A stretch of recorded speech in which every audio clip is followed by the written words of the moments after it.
የአርሰናሉ የቀይ መስመር ተመላላሽ ጁሪየን ቲምበር ከዓለም ዋንጫ ውጭ መሆኑን የኔዘርላንድስ ብሔራዊ ቡድን አስታወቀ። የመድፈኞቹ ተከላካይ ከብሽሽት ጉዳቱ ሙሉ በሙሉ ማገገም ባለመቻሉ ከዓለም ዋንጫ ውጭ ሆኗል። በጁሪየን ቲምበር ምትክ የሰንደርላንዱ ተከላካይ ሉትሻሬል ጌርትሩይዳ ጥሪ ቀርቦለታል። ጁሪየን ቲምበር ከመንትየ ወንድሙ ኩዊንተን ቲምበር ጋር በዓለም ዋንጫ ሀገሩ ኔዘርላንድስን የመወከል ተስፋው በጉዳት ምክንያት ሳይሳካ ቀርቷል።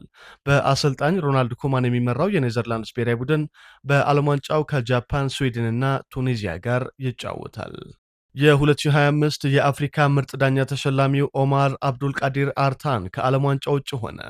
ሶማሊያዊ ዳኛ በ2026 ዓለም ዋንጫ እንዲዳኝ በፊፋ ተመርጦ የነበረ ቢሆንም የአሜሪካ ቪዛ ለማግኘት በመቸገሩ ናይሮቢ ከሚገኘው የሶማሊያ ኤምባሲ ባገኘው የዲፕሎማቲክ ፓስፖርት ወደ አሜሪካ ለመግባት ቢሞክርም ተከልክሏል። በውድድር አዘጋጅ ሀገራት የጉዞ ሂደት ጉዳዮች ላይ ጣልቃ እንደማይገባ የገለጸው ፊፋ ሶማሊያዊ ኦማር አርታን በዓለም ዋንጫው እንደማይዳኝ አስታውቋል። ፊፋ የ2026 ዓለም ዋንጫ የመክፈቻ ጨዋታን የሚመሩትን ዳኞች ዝርዝር ይፋ አደረገ። የ2026 ዓለም ዋንጫ ከነገ ወዲያ ሐሙስ ምሽት ሲጀመር አዘጋጁ ሀገር ሜክሲኮ ከደቡብ አፍሪካ ጋር የሚያደርጉትን የመክፈቻ ጨዋታ ብራዚላዊው ዊልቶን ሳምፓዮ በመሃል ዳኝነት እንዲመሩ መመረጣቸው ታውቋል። በእንግሊዝ ፕሪምየር ሊግ የ2026-27 የውድድር ዘመን አዳዲስ የዳኝነት ህጎች እንደሚተገበሩ ተገለጸ። ፕሪምየር ሊጉ ሆን ብለው ጊዜ የሚያባክኑ ቡድኖችና ተጫዋቾችን ለመቅጣት አዳዲስ ህጎችን ተግባራዊ የሚያደርግ ይሆናል። ግብ ጠባቂው ኳስ ለመጀመር ከ5 ሰከንድ በላይ ካባከነ ለተቃራኒ ቡድን የማዕዘን ምት የሚሰጥ ይሆናል። በእጅ ውርወራ ጊዜ ከ5 ሰከንድ በላይ ከወሰደ የእጅ ውርወራው ለተቃራኒ ቡድን ይሰጣል። ተቀያሪ ተጫዋቾች በ10 ሰከንድ ውስጥ ከሜዳ ካልወጡ ተቀይሮ የሚገባው ተጫዋች ለ60 ሰከንዶች ወደ ሜዳ መግባት አይችልም። በመሆኑም ተጫዋች የሚቀይረው ቡድን ለአንድ ደቂቃ በጎዶሎ ተጫዋች የሚጫወት ይሆናል። የእንግሊዝ ፕሪምየር ሊግ የ2026-27 የውድድር ዘመን መርሃ ግብር ከ10 ቀናት በኋላ ይፋ እንደሚደረግም ተገልጿል። የቀድሞው የሊቨርፑል አጥቂ ዲቮክ ኦሪጊ ከፕሮፌሽናል እግር ኳስ ተጫዋችነት ራሱን ማግለሉን አስታወቀ። የ31 ዓመቱ ቤልጅየማዊ በሊል፣ ቮልፍስበርግ፣ ሊቨርፑል፣ ኖቲንጋም ፎረስት እና ኤሲ ሚላን ተጫውቶ አሳልፈዋል። በተጫዋችነት ዘመኑ ከ400 በላይ ጨዋታዎችን አከናውኖ 73 ጎሎችን ያስቆጠረው ኦሪጊ በሊቨርፑል በነበረው ቆይታ የፕሪሚየር ሊግ እና የቻምፒየንስ ሊግ ድሎችን ጨምሮ 7 ዋንጫዎችን ማሸነፍ ችሏል። ራውል ሂሜኔዝ ከፉልሃም ጋር እንደሚለያይ ይፋ ሆነ።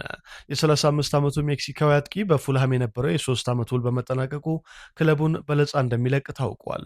ራውል ሂሜኔዝ በፉልሃም በነበረው ቆይታ በ115 ጨዋታዎች 31 ጎሎችን አስቆጥሮ 6 ግብ የሆኑ ኳሶችን አመቻችቶ ማቀበል ችሏል።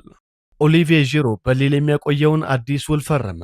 የ39 ዓመቱ የቀድሞ የአርሰናል እና ቼልሲ አጥቂ በፈረንሳዊ ክለብ ለተጨማሪ 1 ዓመት የሚያቆየውን ውል መፈረሙ ተረጋግጧል።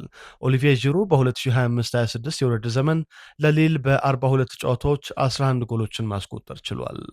ፊዮረንቲና የዓለም ዋንጫ አሸናፊው ፋቢዮ ግሮሶን አዲሱ የክለቡ አሰልጣኝ አድርጎ መሾሙን አስታወቀ።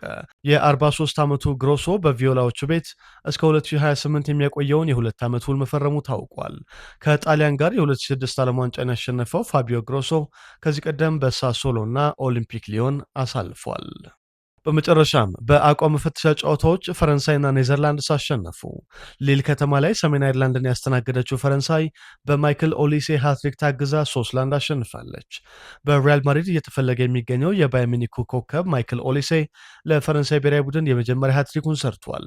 ፈረንሳይ በዓለም ዋንጫው ምድብ 9 ላይ ከሴኔጋል፣ ኖርዌይ እና ኢራቅ ጋር ተመድባለች። ኔዘርላንድስ አሜሪካ ኒውዮርክ ላይ ኡዝቤኪስታንን 2-1 አሸንፋለች። ለአሰልጣኝ ሮናልድ ኮማን ቡድን የሊቨርፑሉ ኮዲ ጋክፖ ሁለቱን ጎሎች በፍጹም ቅጣት ምት አስቆጥሯል። በኔዘርላንድስ በኩል የፒኤስቪው አማካይ ጉስ ቲል በ71ኛው ደቂቃ በቀይ ካርድ ከሜዳ ተሰናብቷል። ብርቱካናማዎቹ በዓለም ዋንጫው ምድብ 6 ላይ ከጃፓን፣ ስዊድን እና ቱኒዚያ ጋር ተመድበዋል። ሜክሲኮ ላይ ፔሩን የገጠመችው ስፔን 3-1 አሸንፋለች። ሚካኤል ኦያርዛባል፣ ፔድሪ ጎንዛሌዝ እና ፔድሪ ጋዬሴ በራሱ ላይ የስፔንን የማሸነፊያ ጎሎች አስቆጥረዋል። የአሰልጣኝ ሉዊስ ዴላ ፉዌንቴ ቡድን ስፔን በዓለም ዋንጫው ምድብ 8 ላይ ከኬፕ ቨርድ፣ ሳውዲ አረቢያ እና ዩሩጓይ ጋር ተደልድላለች።